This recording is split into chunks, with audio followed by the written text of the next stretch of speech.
Which leads us to a conversation right here I'm having with Kasmuel McOure. He is an activist. He has been trending for the last couple of days. He's already here in studio to be able to tackle those difficult questions. Kasmuel, welcome to the program. Thank you, George. Brilliant. How was your day? Where were you today? Beautiful. Where did you spend it? I was roaming the dunya. Yes. In what aspects? Whom did you meet? Several people. I met Professor Kasmuel McOure. I've met you. But most importantly, I met the Right Honorable Raila. Yes. And those are some of the issues that have caused an uproar. Are you a sellout? No, you know, I think now we are conflating the issues. My meeting with the Right Honorable Raila was separate from these issues. It was a rather insightful meeting, and I'm very happy that I have met him, and I hope that this is the beginning of a journey of understanding where our politics comes from and where it's at, some of the nuances that I never got the chance to understand. I see you've pulled up that beautiful photo. It was, for me, it was a long-time dream of mine because I acknowledge Right Honorable Raila's contribution to our democracy, to the things that he's done to our election laws. And I'm looking forward to having very interesting discussions with BAMBA to understand what his handshakes, what has always inspired his handshakes. He gave me a bit of perspective with regards to his most recent handshake with President Ruto. What did he tell you? What was the discussion like? I mean, I'll divulge this in good time, but it's something that I'm still trying to understand. I'm looking forward to, we spoke a bit about our Gen Z movement and his constitutionalism. Unfortunately, just when we were just starting to get to where Kenya is politically in this dispensation, he had to rush for a meeting. So he rescheduled and gave me another date.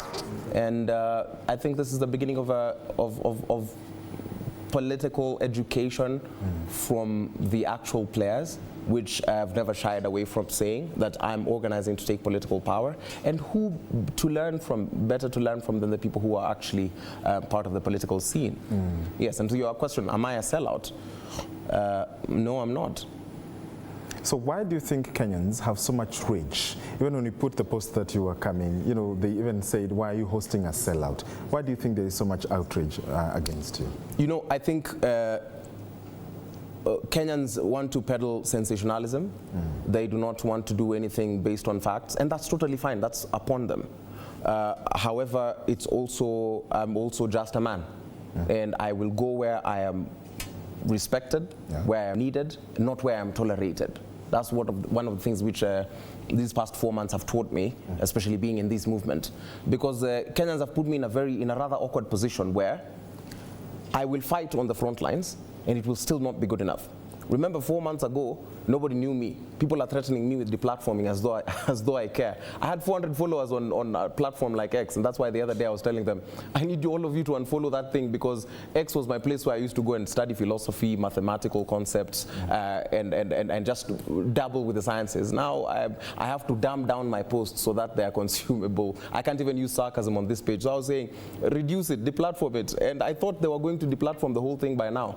They're still following, and I said, I will not subject or submit myself to a movement that wants to own me when it is convenient for them. Okay. It cannot be that these are the same people who will make fun of my mental health and call me, they call me all sorts of vile things about my mental health. They will joke about suicidal experiences. They will see me go to the streets and say that I'm a government project, despite me never missing any single protest. They will see the state attempt to take away my life 4 times, while we are protesting a very key issue.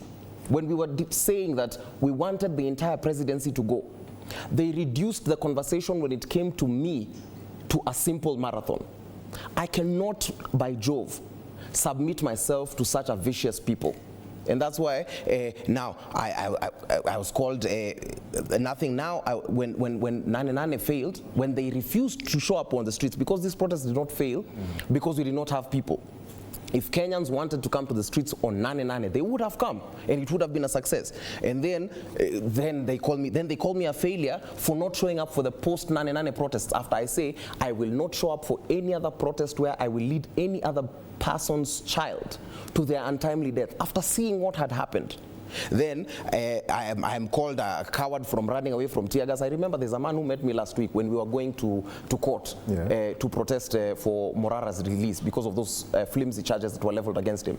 A man, and there are some comrades who were there with me. It's I think around maybe 1 or 12:30.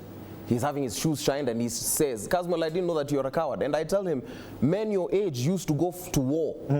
You are here sitting down reading a newspaper, having another man shining your shoes, and you dare call me a coward. It's the same treatment that Kenyans have always given me.